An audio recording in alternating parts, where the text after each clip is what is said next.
Welcome, everybody, to the American Space Museum. I'm Mark Marquette, and we're so glad you're with us to stay curious with Chuck Jeffrey. Hello, Chuck. Hello out there. Chuck is our collections analyst here at the American Space Museum, where for over 20 years we've been preserving the birth of the American space age right here in the delivery room, Brevard County, Florida.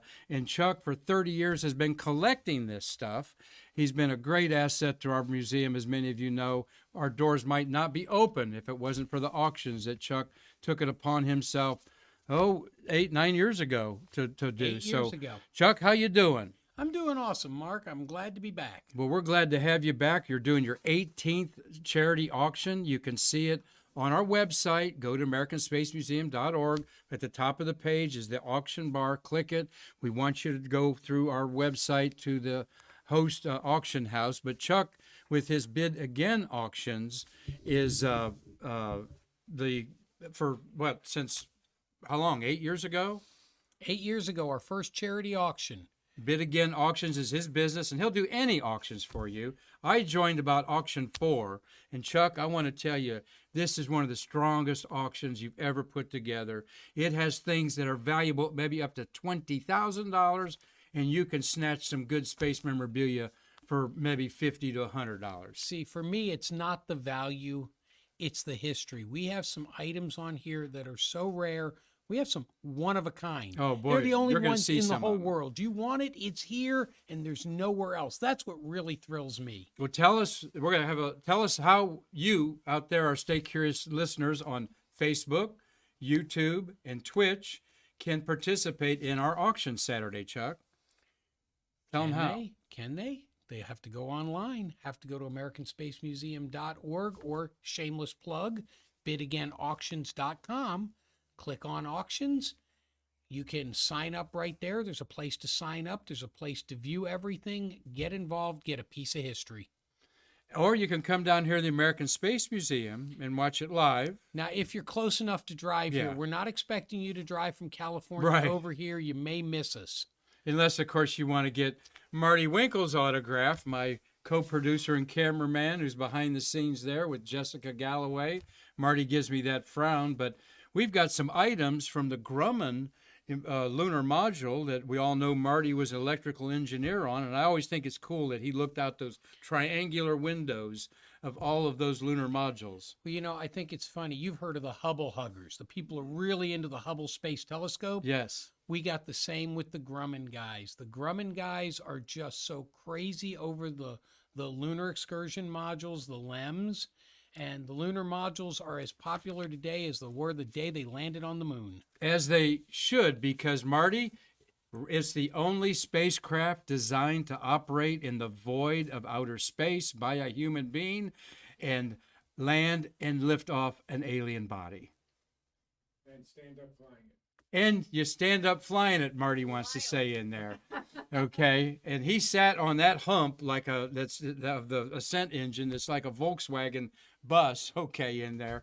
But he reminds me he was working every time he was in there. And fascinating, though, to mention that. He's up in the slaw when it's out there on the pad, 340 feet in the air, working on those babies up there. So we've got a lot of lunar module stuff from in our auction. But let's, Chuck, you know, American Space Museum, we love our history, and kind of our bread and butter here on Stay Curious is space history. Unique history today, where on this date in history, a woman was hit by a meteorite in 1954. All right, that is 57 years ago. Elizabeth Fowler Hodges. There's where the meteor came through her ceiling while she was taking a nap in the afternoon in Oak Grove, Alabama, near Sylacauga. Yeah. Oh, yeah, I'll right. go with that. That's good for me. Sounds right. That's as good as my Russian with Nicole Stott. Anyway, she suffered a bruise. This is the only case in human history of anyone being hit by a meteorite. And you know what? She's remembered for it, but talk about being at the wrong place at the wrong Right. time. Yeah. And of course, meteorites, we don't have any for sale on the auction. We just wanted to bring you that interesting space history. Also on Space History Today is something you can snag in the auction. The great John Young had his 7th launch in a spacecraft yesterday in space history in 1984, I believe. STS-9, the first Skylab, Space Lab, okay. And I say it was Young's 7th launch.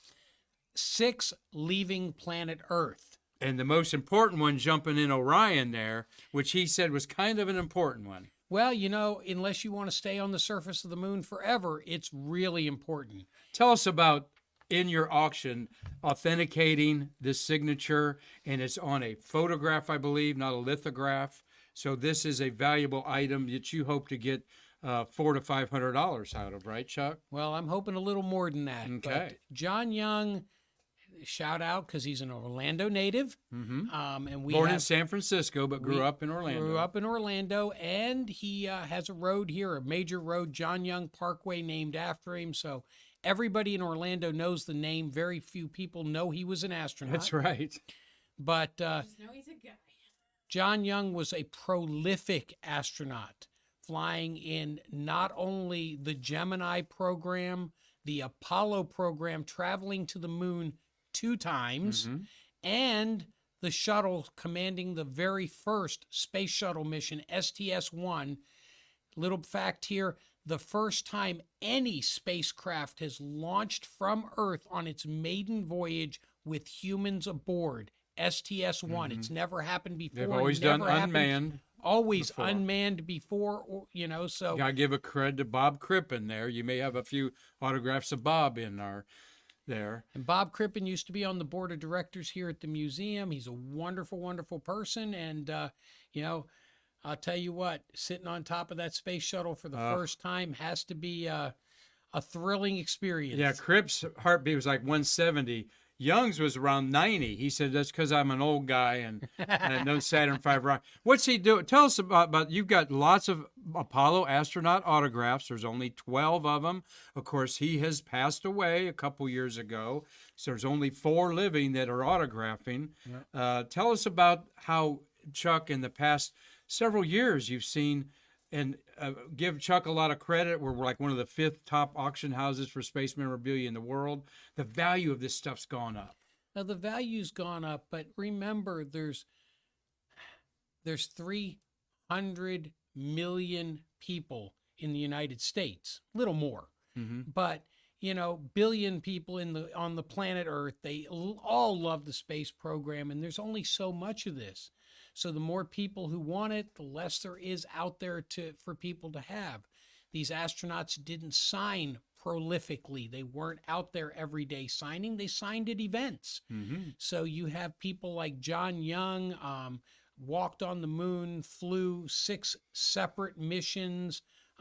He's a big one. And this picture is of his jumping salute. He crouched down, jumped as high as he could, did a salute, and Yeah, he's 3 feet, 4 feet in the air there, folks, 4 on this feet in famous the air, photo taken saluting by the American flag. This is a iconic image. You have the lunar module Orion, you have the lunar rover, you have the American flag. This has the first telescope used on the moon, the ultraviolet telescope. it has it all. It really and his is. signature. And 9th man to walk on the moon, Apollo 16 commander. I mean, it's a great picture. And you can own it, bid until it hurts. This item, I forget what number it was, but let's roll on here, Chuck, to one of the rarest things that I think you've encountered here. Okay, we are blessed to have this in our auction. Everybody knows that John Young was the first American to orbit the Earth. Glenn. John Yeah, Glenn, I'm yeah, sorry. Yeah, we're I get it. switching Yeah, names. right, switching Johns. So, and John Glenn was also at one point the oldest American to fly in space. STS-95.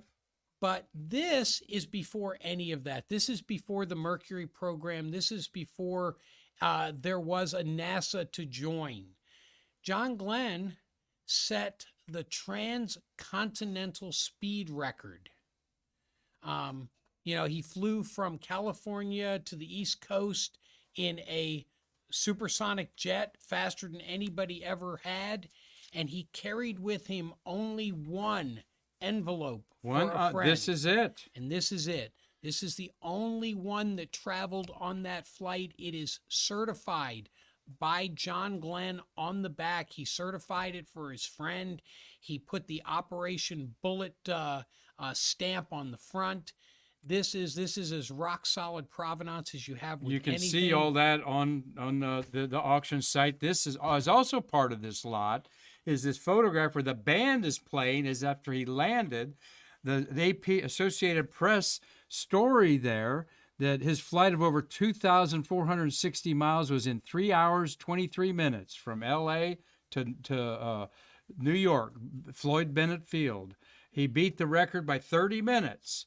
And there you've got some clips of there. Is that an authentic John Glenn signed? Absolutely. Yeah, so you get that as a bonus to this one-of-a-kind speed endurance Operation Bullet 1957 letter there. And there's some other photos there. It also is signed with his original full signature because, of course, everybody abbreviated when they became famous. Yep, John H. Glenn Jr. So that's his full signature from 1957. This is just an amazing piece. So bid again. Keep bidding on this.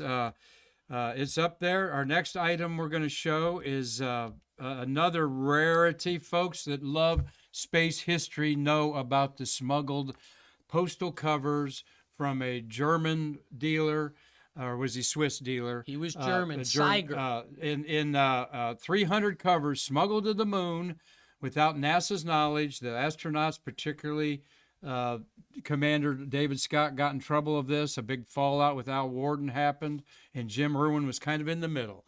This is a rare item, folks.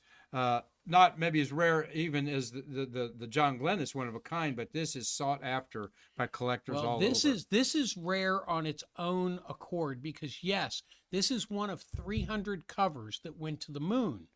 But this is the only one of those 300 covers that is explained and certified in detail on the backside by Jim Irwin. And the letters with it and everything. So, and this was given to a very good friend of his. Many people out there know Ken Havicott. Well, this was a gift from Jim Irwin. There is Ken. Ken Picture Havicott. you put up there. Another super collector, done it all his life. He's one of the world's experts on so many things. And my mentor, I would not be here today if it wasn't for Ken. He got me involved with the museum. He has supported both my auctions and my appraisal business and everything. Ken has been very good to me. He's a good personal friend and a wonderful person. Great guy. And guy. Just one of the world leaders of memorabilia for sure. Done it since he was out of high school. He joked that he's made a good living at it. One time I met him and he said, "Oh, my high school friends think I'm still collecting comic books and bubblegum cards, Little did they know the fortune that has been amassed by his collection on that." So. Yeah, it's moved on from that. He's definitely expanded. Well, here's another rare thing that you can have personalized to you from the General. Okay. None other than the wonderful Tom Stafford, 92-year-old General, lives down in Satellite Beach. Okay. So I want everyone to know that this comes directly from General Tom Stafford, who was both a Gemini and Apollo astronaut, commander of the Apollo-Soyuz test project. This beta cloth flew on the mission. It is from his personal collection. It is signed by every member of the crew except Deke Slayton, who had passed away. So this comes with a letter, and it's actually going to be awarded from him to you. With your name put on there. With your name on the plaque directly from General Tom Stafford. What a wonderful thing for him to do for our nonprofit. This is an amazing thing. We were flabbergasted when he agreed to do this for us. And again, a huge supporter of our museum. Of course, one of the astronauts that our godfather, Charlie Mars, the chairman of our board for so many years, dealt with all the astronauts that went to the moon as part of the management of the Grumman lunar module, and Tom's been a great asset to us. General Stafford his greatest accomplishment might have been also he was general over Edwards Air Force Base after his astronaut career. Right. And you have got to put on your bucket list the Stafford Air and Space Museum in Weatherford, Oklahoma. I've been there 4 times. It is outside of Oklahoma City, about an hour west. Awesome, awesome, General. You've done a wonderful museum there. One of the only Titan IIs intact laying down in there. And I got to go back. It's right on Interstate 40. We need a road trip with you and me to go there someday. Okay. Let's Road load trip. up. If it's in Oklahoma, I know a place. Yeah, nearby. 'cause, you know, She she's knows, from she knows the Kansas. people and a place. Okay, we Well, got it. we're rolling here with talking with Chuck Jeffrey, who's our collection analyst, 30 years collecting memorabilia. Giving Tuesday is happening today. So what a way to give is to go to our auction site at the American Space Museum, auction tabs at the top, register to bid Saturday, starting at noon. You can put pre-bids in now, load up how much you're willing to pay. It'll automatically go up to the next level, not the toppest level you bid. So it's a lot of fun. And if you want to learn about space history and might be a little light in the wallet right now, you're going to learn a lot just by watching and seeing what collectors wanting to buy and give. You for know, it. I am fortunate enough. I get to do appraisals and bring things in for consignments for the auctions with many of the space workers. Some people want to keep the things for their families, their children, and I tell them the same thing. I'm always thrilled to see this stuff, to learn the history. If you're not interested in buying, go to the website, look at what we have. You never know. You may see something where you're like, wow, that I like. Or you So- may get lucky and snag a Mercury astronaut autograph for $60. I mean, sometimes you That get happens. disappointed that they go so low, but there are a few deals to get in there. But Chuck, you got a big pile of patches, a big pile of decals and buttons, things that you never knew existed in the space program. The workers got these brown manila envelopes on their desks, particularly the shuttle era, and it had a lithograph, a logo, and maybe a a letter. pin in it, Yeah. and a letter thanking them for doing their job and being conscientious, because no matter what you did at Kennedy Space Center, it had lives on the line. And Good Christmas presents. pardon me? Excellent. Some items may make for good Christmas presents. Hey, and not only Yes. that, but this is our Christmas sale, and this is being done so that if you buy something and you pay your invoice when it comes to you, we will ship it in time for you to have it for Christmas. We're doing everything here to be sure that everything is delivered in a timely manner. Of course, we can't guarantee it because we're not the postal service, but it'll go out in plenty of time to reach you. Barring any fiascos on their side, you will have it in plenty of time for Christmas. And we've got one person dedicated to that, Angie Roberts. God bless her for her hard work under the direction of Karen Fantastic girl Conklin. on top of it. Our so- executive director, Karen Conklin, also takes a personal attention to this auction because it is so important. We're going to sell Saturday over $200,000 worth of memorabilia, maybe more, depending on some of these priceless things, in 300 and some lots. And yes, the consigned things that people give us, we get a piece of that action. You work out your deal with Chuck, but it's very healthy cut. We take 20% usually, and then we add a 20% charity fee because this is a charity auction to help our nonprofit. By the way, tax deductible with your IRS on some of these items. No, sir. Oh, none not- of these Oh, items. none of these items. Okay. You are not donating, you are buying. All right, you're buying. So scratch So that. No tax You deduction. send us a bushel basket full of money, $100 That's bills. tax That is tax deductible. Absolutely. Okay, but it's Giving Tuesday. Check it out. Like Marty said, this is a great way to tell that space geek Hey. in your family that I love you. There's some Apollo 11 car passes in there that are great to have for $200. You probably got one of those coins in there, Boeing coin flown to the moon and Well, back. and I want everybody to know the majority of items that we sell have no reserve. If they sell, everything starts at $20. In our auction, I don't care if it's a $20 item or a $20,000 item, the bids start at $20. Okay? Well, there are reserves on some things. With few exceptions, there are reserves. That John Glenn flown cover, that transcontinental flown cover, has a reserve. Yeah, I'll bet it does. The Jim Irwin moon Apollo cover 15. has a reserve. Yeah. I'm sorry, guys, you're not buying that for $20. Right. But most things in our auctions, 80% or more have no reserve. So, like you said, you can buy a Mercury astronaut signed photograph for $40. It's happened. Yeah. It hurts my heart when it happens, but it happens. But Chuck, once in a while you get a real big shot from a contractor or NASA themselves that put things in your auction, like we did for Tom Stafford. Tom Stafford, Charlie Mars, several shuttle astronauts, Charlie Duke. You've sold stuff. This is a gentleman that is not on the tip of everybody's tongues, but he's one of the guys why we went to the moon. Gene Sestile, which I talked to launch director Bob Seek about, because Bob, they work with each other, and he says, "Oh, Mean Gene, huh?" is in there, and Gene Sestile, NASA Launch Vehicle Test Conductor, and you have got a lot of items of his that his family's given you to put into auction. Let alone is his hard hat, folks. Now this man was with Rocco Petrone, the number one guy over the pad, and this was his hard hat that he wore on the pad hundreds and hundreds of times. So, and that is in our auction, Chuck. What other things of Gene's do we have in there? Well, I think I've never seen another one of these. We have his NASA jacket from the Launch Control Center, that if it was cold in there, they'd put on a jacket. Mm-hmm. And they usually, you'll see the pictures, everybody's got their jackets hanging on their chairs. Mm-hmm. We got his jacket. I've never seen another one come out of the Apollo era Launch Control Center, so this is a first for me.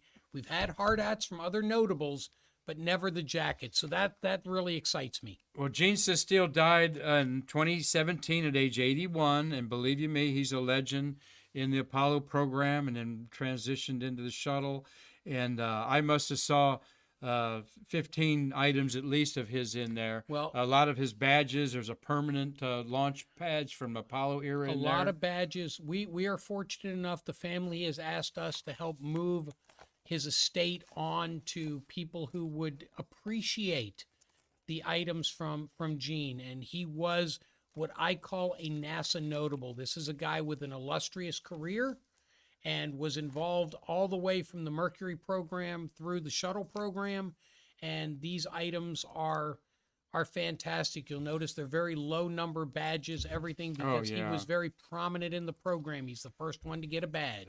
And you've done who's Snoopy Award? Norm Carlson. There's just some other people that we've had in there.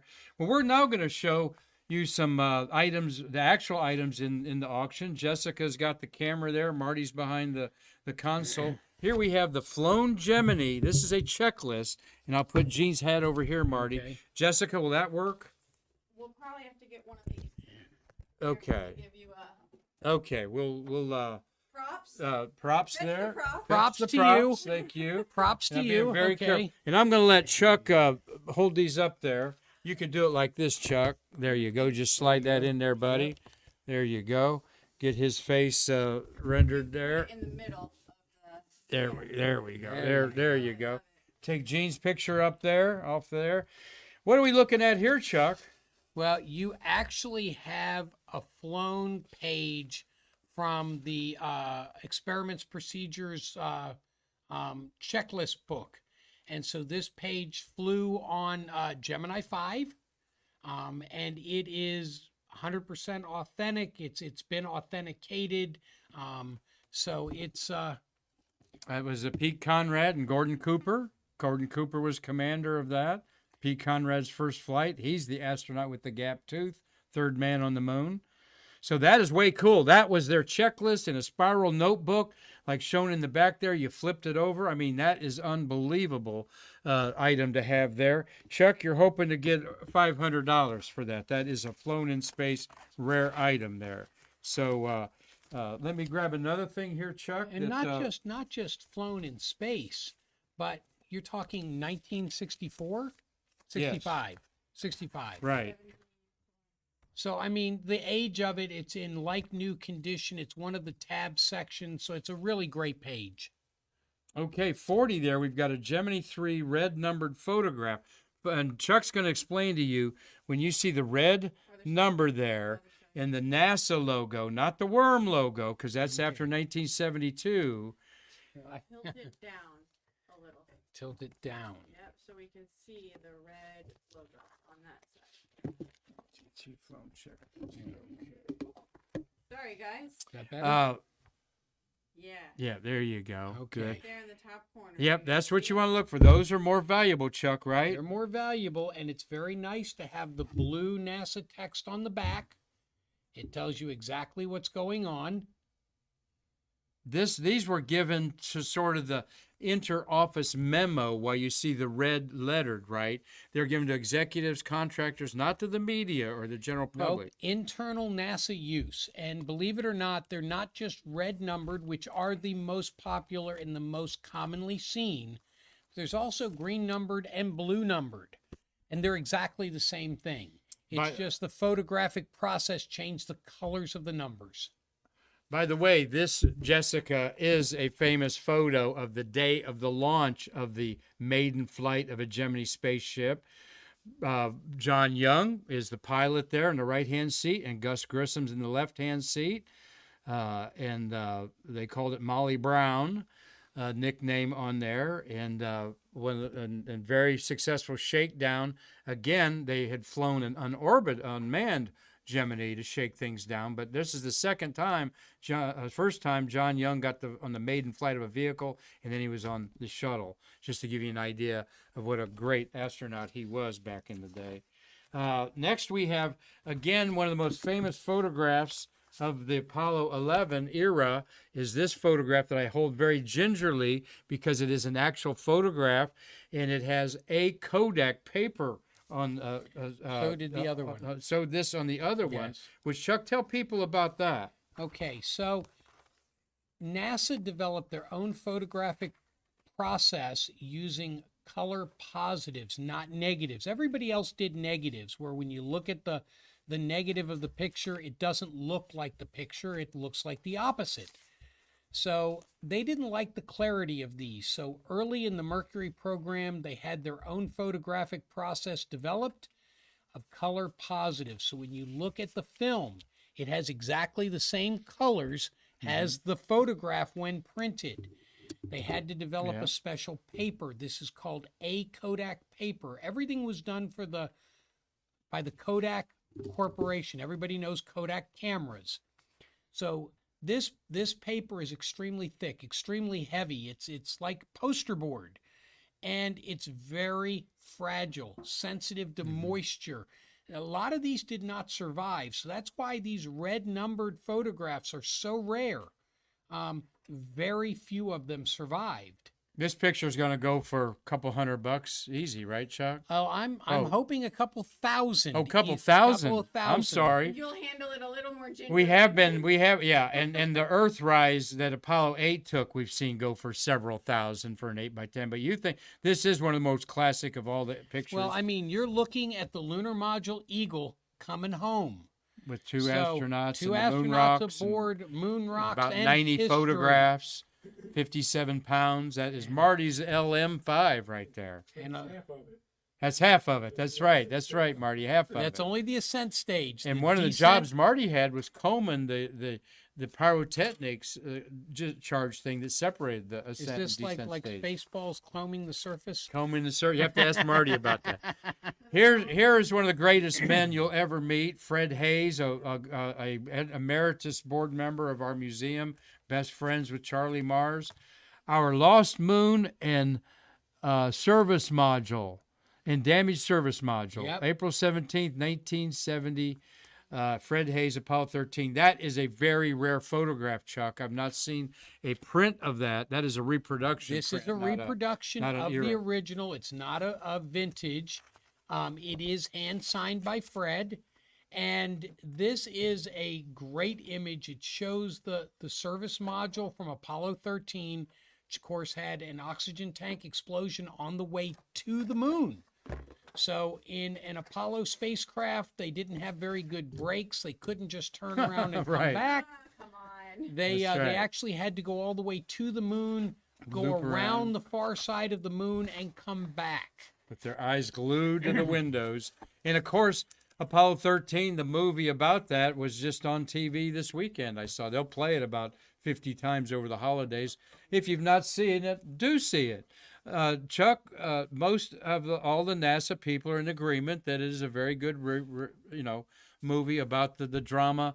Tom Hanks didn't have to jab slap Kevin Bacon around though. In there was no kind of wacky losing it. But no, but it's and a Fred movie. Hayes said he was not as sick as depicted in the film. No, and he's told me the same thing. Not as he said he definitely had a little space sickness, but nothing like they portrayed in the movie. Yeah. Drama, but still an accurate prediction. And I think Fred's 88 years old. Still a major supporter. And in our auction, you will see items that are for the benefit of the Infinity Science Center. This is Fred Hayes' favorite charity. We sell these items for Fred to support his charity because he supports us. And 100% of the money raised on those items goes to the Infinity Science Center, not the American Space Museum. We try and give back to the people who give to us. All right. Well, we're going to show you a couple other things. Pison Corrado, a new like on Twitch. Hello, Pison. Go to Twitch. Just Wherever Twitch. you're at, go to Twitch. Like us on YouTube. Very popular now on YouTube. Once we get 10,000 hours of viewing on YouTube, then we can monetize YouTube, Chuck, and I know that interests you. Yes, Marty? Probably from Italy. Oh, yeah, I'd say it's probably from Italy, yeah. And thank you for that. And we're going to show another pretty cool object. I think that'll work, Jessica, though it is You're giving me the challenge. Chuck, here. what do we have here? Another Okay. piece of space history. You got a lot of 3D items. Not everything's flat pictures and so forth. This is a Gemini 11 flown metal lucite. This was taken off the bottom of the ocean. This was not taken off the bottom of the ocean. Okay. They recovered, Piece of stage one recovered from Atlantic Ocean. from the Atlantic Ocean. 1966 after when it- re-entry from boosting astronauts Gordon Cooper. Oh, this is the rocket that put them into orbit. Correct. Cooper and The first stage was recovered. Take off the stand and just put it on top of it. The first It's gonna stage, be real weird. yeah, that's all right. They get the idea what it is. the That's first stage was recovered after re-entry. This is a section of the outside skin from that first stage that flew on GT-11. What is funny is this was an Air Force issued souvenir good. given to the big wigs. Uh-huh. There the- you go. There you go. Yeah. Okay, That's a nice little piece It's a from Gemini nice- history it's there. a big piece. You don't see but- many of these, Chuck. Is there schmutz on it? Is there a flaw? Yeah, Nope, there's there's a flaw in the That's lucite. So cool. Okay. Now, this also is another flaw. They put the wrong crew on here. This is a typo from the United States Air Force when they made it because they're the 4555 Air Reconnaissance Wing, Space Wing, Mhm. was not involved like NASA was, and they put the wrong crew members. Right. It was supposed to be Conrad and Cooper. And I don't have my They've glasses. got Gordon and Cooper. There you His go. name's Gordon Cooper. Gordon They got Cooper. Gordon and Cooper instead of Conrad and Pete Cooper. Conrad is not on here, so Yeah, it's Gordon it's, Cooper. it's a typo. I love that. And it is not a fake. I've had a dozen people email me and tell me that this is a fake. I'm sorry, you're wrong. This Right. is absolutely authentic. There are many of them out there. They produced about 25 of them. And so this is a well-documented faux I love All right. Okay. Well, we have got a lot of Apollo items on there. Too many to count. Just go and get it on your smart app phone and just cruise through these items. It's fun to do. But you got some space food on there. We got a couple items from the Apollo era, and here is some broccoli au gratin. And it's got Russian on it too, there, Chuck. Well, because this is Space Shuttle. And this is spare food going to the Russian space station Mir. Aha. So it was in American and also in Russian because sometimes you want to share with your Russian counterparts. Broccoli. One does on the space station. They're tired of the borscht. Go to the broccoli, okay? Yeah, okay, there you go. But this was a for-flight item. You can see the blue Velcros that are meant to secure it in space. All rotten. Do you think it was flown? It was not flown. There's no No, what- documentation. I would assume it was flown, but we don't list it as flown because we have no documentation. The last astronaut on the moon, Harrison Jack Schmitt, told me that when you see food that is space flown in a container like that, it tasted horrible. That's why it's back. Hold on. And we're still going to say Gene Cernan was the last man on the moon.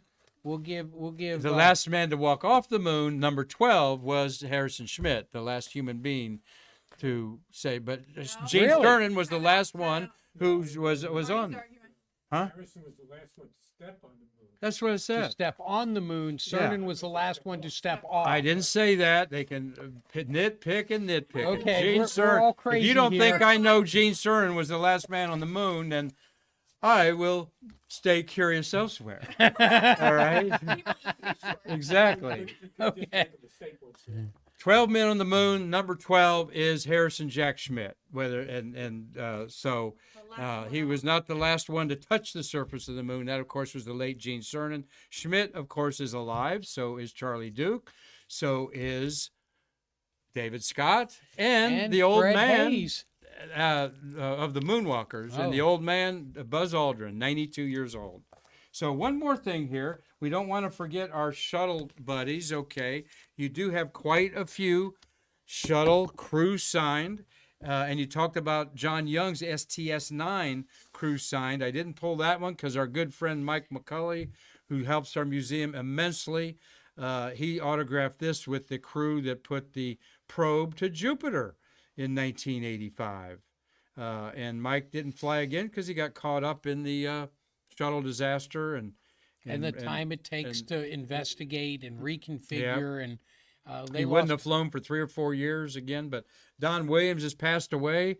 But Ellen Baker and I think this was the first 2-woman crew too there. So what does this go for, Chuck? And why do people, that is a niche collection thing where people like to collect crew signed lithographs. Well, people like to collect crew signed things, whether it's lithographs, presentations, awards. You've got the signature of 5 different astronauts here. They all flew together at the same time. Some, like Chang Diaz, went on to fly 5 more missions. Yep, 7 total. 6 more missions, sorry. So Yeah. I think this was his first. Okay. It's just You've got grandma there, Shannon Lucid, spent 6 months with Russian men on the Mir space station. Imagine that experience. so maybe that was her food meant for Mir. That was Yeah. her food meant for Mir. There, you're right. And, well, you got a lot of these on there, and when I've helped Chuck before, once in a while you'll see one that, man, 2 people are bidding the crap out of it. It gets up to $300-400. We had one because they're trying to fill in their collection or something. Find right? that missing piece. It's hard to collect 135 complete crew signed Or lithographs. 325 astronauts. Absolutely. Yeah. So, And I do want to mention that John Young was not a great signer in the space shuttle program. After STS-1, he just didn't like to sign. So we have a crew patch that was flown on STS-9 that is signed by the entire crew, including John Young, and it is not dedicated to anyone. It was an award, but it was never given out. So that means that there's no one's name on it. You can put your name on it if you buy it. So, but it's just unbelievably rare. It's one of the hardest crews to get is STS-9 with all of the astronauts. So this is a great item too. in space this time in 1983, the first space lab, doing some real important science up there, the first German astronaut. STS-9, we have the flown patch. We have the flown patch. And so many other things that'll just blow your mind. Collections of photographs. You've got, like I said, piles of decals and mission patches. They'll go for a good bargain. So Hey, and I want to tell everybody, you see these little things, these guys sell these displays with tiny, tiny pieces of Kapton foil. That was the protective layer on the Right. outside of the command module. We have huge pieces of Kapton foil from Apollo 11, from Apollo 13. These come directly from one of the workers in the recovery lab. They're definitely authentic. We have all the provenance to go with them. And it's just so rare to get a piece of flown Kapton foil this frickin' big that you can see without a microscope. So keep that in mind if you collect flown memorabilia. And we're keeping Chuck Jeffrey in mind. If you know someone that's got memorabilia and want to turn that stuff into some money, he gives you an honest appraisal. I have actually seen this man call up somebody and tell them, I had your patches analyzed by another person. I owe you a couple $100 more. They're worth more than what I gave you. Chuck, you're an honest man and a good person to deal with, and you'll know that immediately that he's a no BS guy when you meet him. And so, but if you got people, and particularly you people in the St. Louis area where McDonald was, okay, building the Mercury and Gemini, we found a trash can full of a fortune about 9 auctions ago. Yes. So you never know where it's going to come from, okay? But or you just give it to our museum, and we really benefit from that. I want to tell everybody that appraisals are free. We do appraisals through teleconference, through photographs, and in person. There is never a charge. So if you have something you're wondering what it's worth, you can email me.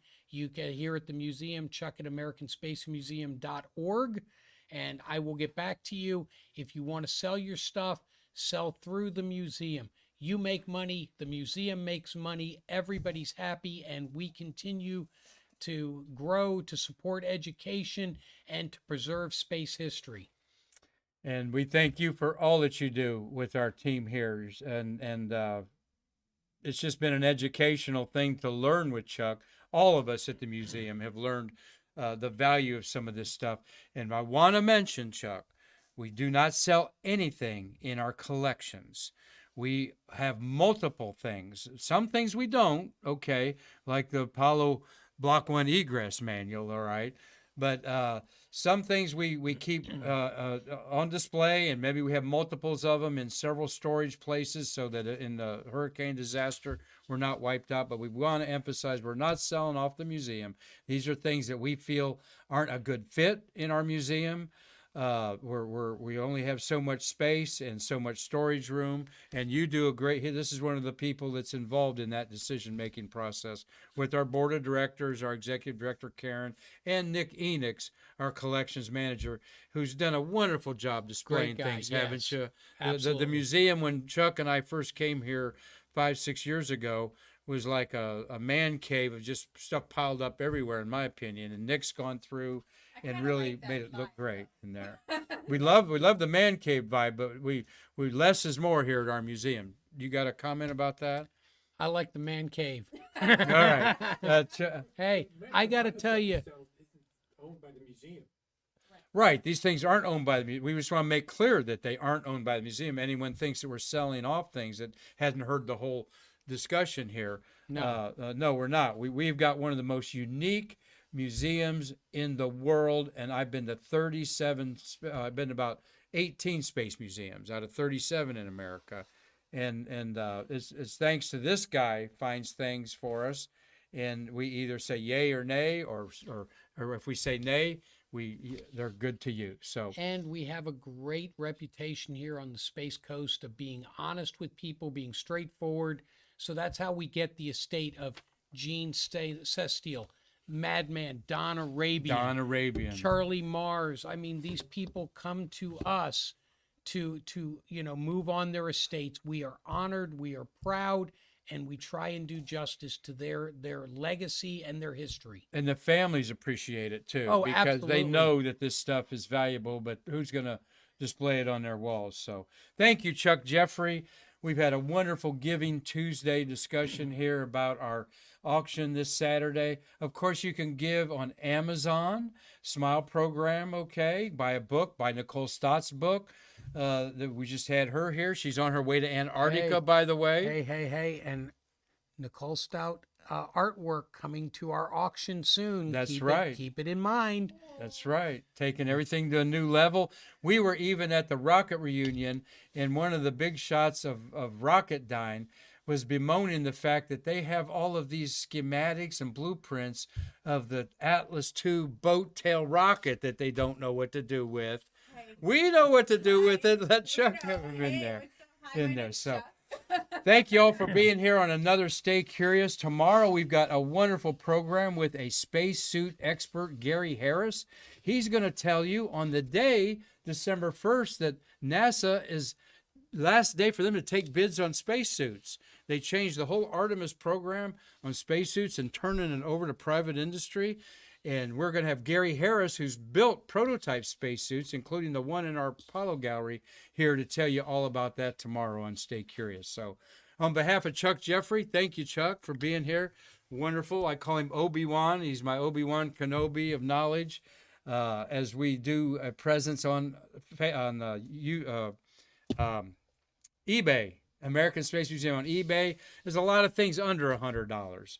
And check that out. We're trying to boost that back up again as the whole world's coming out of this slump. So I've got some slides. Got a comment? I got slides for that. Okay. Okay. Yeah. Visit us here at the Space Museum. We're open Monday through Saturday, 10 to 5. All right. Hashtag support ASM. A docent tour on Friday with none other than Triple T Thompson on Friday and and I got Saturday. to tell you, Travis is amazing. His stories, he lived the entire space shuttle program with the astronauts. That's right.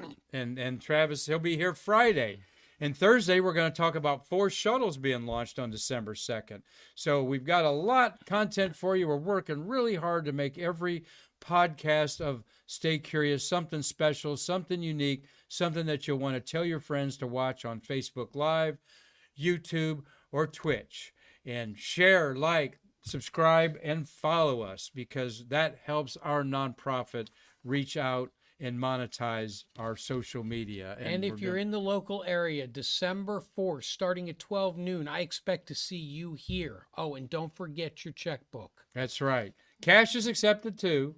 So anyway, thank you all for being with us today. And on behalf of Marty Winkle, did a good job. Jessica Galloway there on the camera today. And our whole staff, thanks you for being part of our Stay Curious program. Chuck, thank you very much. I'm Mark Marquette, and we will see you tomorrow with Gary Harris, an expert on spacesuits, to bridge the space between us. Put old Gene's hat on there one more time.